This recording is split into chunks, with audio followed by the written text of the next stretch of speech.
announced they'd busted what they referred to as an imminent terrorist plot on the French Riviera. The main suspect is a 23-year-old radical Islamist. The unnamed Frenchman has reportedly just returned from Syria, where he took part in the so-called jihad against both Assad's regime and rebel rivals. Now, he's not alone in his experience. Other men and women have seen active combat in Syria, operating heavy weapons and explosives, all the while immersed in religious propaganda. Now, a major worry in France is that they could commit terrorist acts back here at home. Our reporters have met some of the French citizens intent on fighting a holy war. He was an economics student, a volunteer firefighter in Grenoble, a man with a seemingly ordinary life. But in spring last year, aged just 23, Bilal set off to wage jihad in Syria.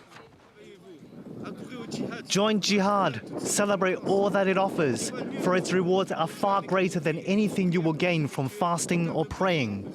At first, Bilal fought in the ranks of the radical ISIS group, the Islamic State of Iraq and the Levant. He then joined the Al-Nusra Front as part of a brigade created in December, composing almost entirely of French nationals. The French Al-Nusra Brigade constitutes a majority of French nationals who have come together for logistical and practical reasons. That doesn't mean that it is a French brigade per se. Rather, it is a brigade that consists mainly of French people. The Al-Nusra Front is a branch of Al-Qaeda whose aim is to combat the Syrian regime. However, in recent months, the front has also started to fight against ISIS. The worry now is that the French jihadists who are members of both of these radical groups could end up battling each other.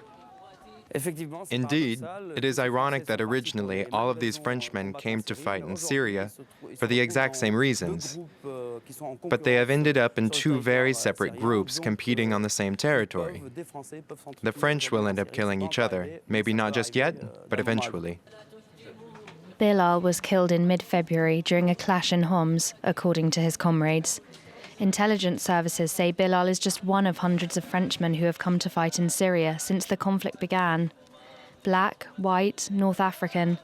The French jihadists don't come from the same background, but most of them grew up in the suburbs. Some do not even speak Arabic. Others are recent converts. Many of them are members of ISIS who previously fought against Syrian rebels and the Kurdish Workers' Party at the beginning of the year. Videos of the victims have been posted proudly on the internet. And here are 4 dogs that belong to the Kurdish Workers' Party and fell into the hands of ISIS. Both groups want to assert Sharia law and have started to burn mountains of cigarettes in public. Burn these cigarettes and watch how the youth react. Brothers, come to Sham.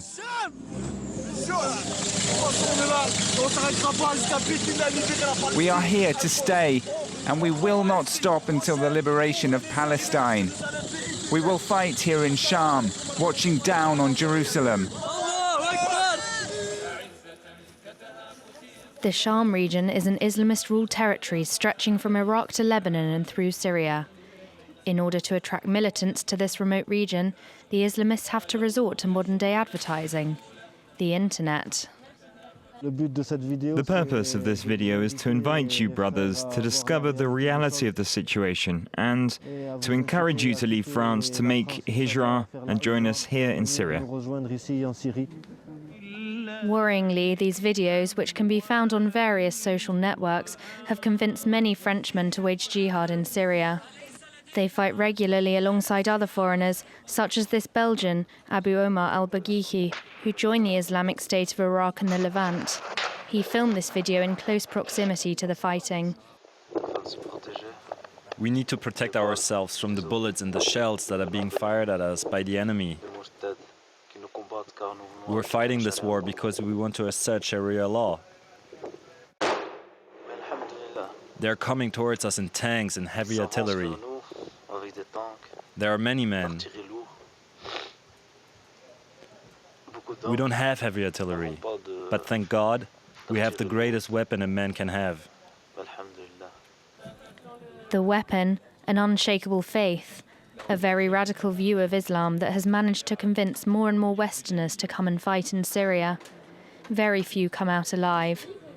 In France, anti-terrorism authorities are also concerned by the threat posed by those who do manage to return.